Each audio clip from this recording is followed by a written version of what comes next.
Welcome to the Overland Sea podcast. Today we are talking about the Luton away game on Saturday. Andrew, they are currently 18th with 15 points. I thought they would have actually just snuck out of the bottom three after their most recent performances. Um, and they have won four, drawn three, lost 11. Um, Recently, they have beaten Sheffield 3-2 away, beaten Newcastle 1-0 at home, lost to City 2-1, lost to Arsenal 3-4 at home, and lost to Brentford 3-1 at home. Excuse me. And the last time we played them relatively early on in the beginning of the season, I think it was the third game, we beat them 3-0 at home. What are your thoughts going into this game? it's it's a must-win game in terms of confidence and everything else. If you can't go away to Luton and beat them, it's a real struggle, and you are looking at bottom half of the table most seasons. I get that they've had a decent result against Newcastle. Newcastle have a lot of injury problems. And they put in a good shift with Arsenal as well and City.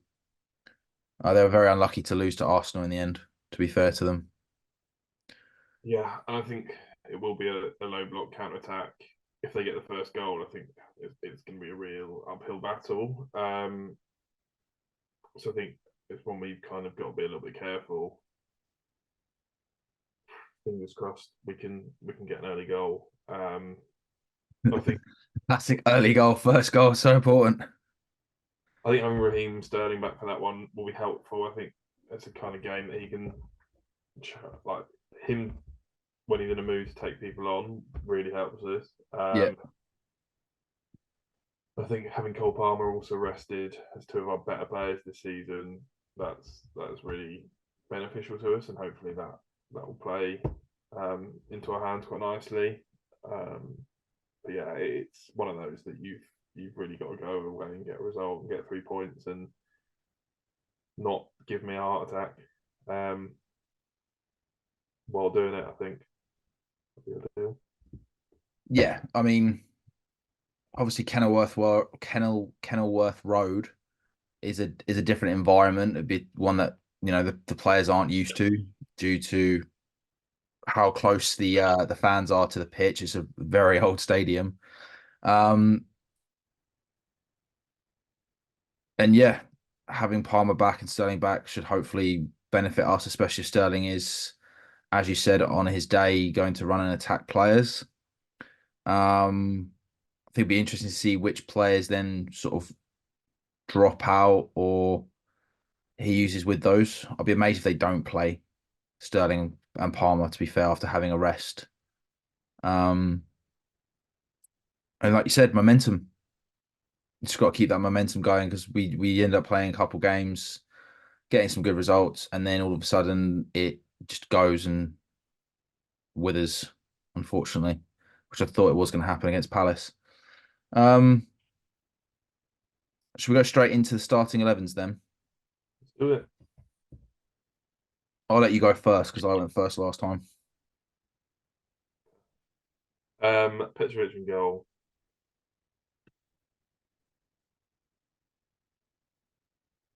A back four or Malagusto,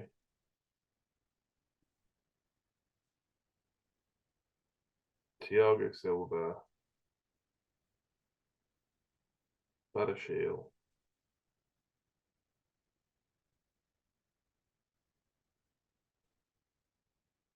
I'm not even going to pretend it's not my Levi Colwill. As much as I want it to be in Matson, just to give him a go actually at left back and give the bloke a decent chance. I think it's going to be Colwill that starts. Midfield, I would go Caicedo, Connor. I'm assuming Enzo's still got a knock or something. He's got a hernia, so I don't know how long they take to heal. So and obviously we're doing this one relatively early before the game because I'm away again. So we'll go with he's not available. Sterling, Palmer, and Kunku.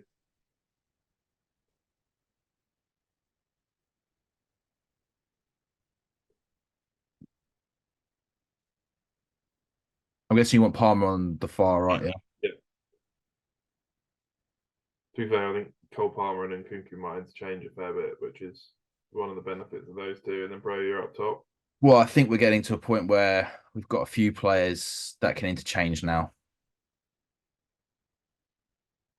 I just think Bro had more energy when he came on. Was running in behind, closed people down. I think Jackson was pretty good for the first 20 minutes, but kind of went off the boil. And Bro really showed some energy when he came on, which caused Palace problems. So I think he deserves to have a runner, have a start really. I completely agree with your team, actually. I think that's a legit team that's going to start. I can't see Lavia starting. The only one I can see potentially starting today that we haven't mentioned is maybe Madueke, but that's a big maybe. I think if anything, it'll be Dizazi and Thiago Silva at centre back. He might do that. He might do. He drops out. That's the only I problem. wouldn't. If like someone's not fit and he wants to rotate someone in. I mean, I I don't agree think with you. he's fit enough to start. Say again. I don't think Lavia is fit enough to start. No, and that's the thing I was going to say. I don't think Lavia is fit enough to start. Um, I agree with you what you said about Matson. I would probably have Matson there, but realistically, let's face it, it's bound to be Colwell. Um, I wouldn't have Dizazi though. If I had to choose, it wouldn't be Dizazi. It would be Balashi and Thiago Silva. And if I had Matson at left back, then I'd have Colwell next to Thiago Silva. Yeah. But no, I I agree with you. up top, but I Say again. think Potts will probably play Jackson up top, but I think Broja deserves a start. He probably will. I do think he added a bit more impetus and something different. Um, when he The did other come on, I thing think you're right. to do is just because Broja has had injuries, ease him into it so that he's definitely up to gets him up to speed before African Cup of Nations when we desperately need him. Better shout. Fit, but I think partially I'm hoping that Nkunku sort of match fit in a couple of games time, and we'll play up front because I think that might work better in terms of Nkunku, Mudryk, Sterling, and Cole Palmer. I think would be in my head pretty unbelievable if they can get gelling together. That's not available just yet. No, I agree with that. My only issue is at the moment with doing that, what are we gonna lose from the midfield perspective? Because we've already spoken about who plays number 10 and what that would mean to the rest of the midfield. But I do agree in terms of an attacking force, that would be something to look forward to in the new year during the African Cup of Nations potentially. I I think mean, with Enzo out injured, it actually makes it easier. say again, sorry. With Enzo out injured, it makes it easier. Yeah, it does. It does make it a little bit easier, but then at the same time, you've got Lavia coming back now, and everyone's been going on about Lavia. So I So think it's a good rotation option. Whereas I think Enzo, you have to change the team. I think Caicedo and Lavia can do a very similar role. mm, I think in the big games, I could see both of them playing and Connor just to really try and dominate the midfield. With Enzo, it's difficult because I think you have to play a three. I think you have to play a three in midfield to fit Enzo in, and then you are dropping one of the others. But I guess it's probably yeah, worth. I mean, I disagree with that to some degree because I can't remember what game it was. I'm pretty sure at one point we had two in midfield and Enzo was one of them. I can't remember if it was just because we had injuries or whether someone had been sent off and we just kept two in the midfield and he didn't do too badly. He can't do that for 90 minutes is what I'll say. Yeah, I think he can give you 60 minutes and he'll push and he'll put a decent shift in like that. That's a solid 60 minutes. I think he could do that for. You are right. He does play better in a three. I just think he could do a two, but he'd have to probably do about 60 minutes. But at least I think you get effort from him. Whereas as we said before, there's some players I'm not entirely sure. The defense, I'm not sure about the defensive effort Huh? with Enzo. I don't, I'm not sure about the defensive effort with Enzo. No, and that's a fair statement. I think the argument is though is it's one of those situations where, as we said before, with other players in other positions, is he really there to do that part of it, on a Yeah, big so he scale? is the problem. That's why I'm Huh? saying in a two, because in a two he has to be there to also defend. Yeah, no, I agree. I agree. I understand that.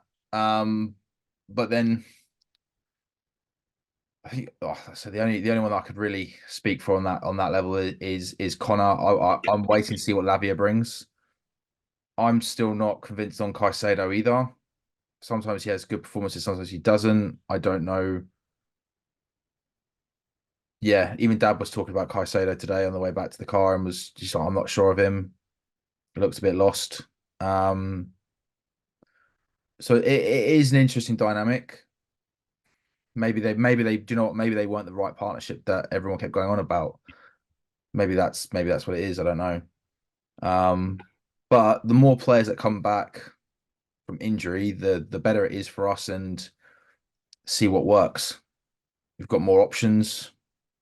And also I'm hoping the rest does well for Enzo more than anything else.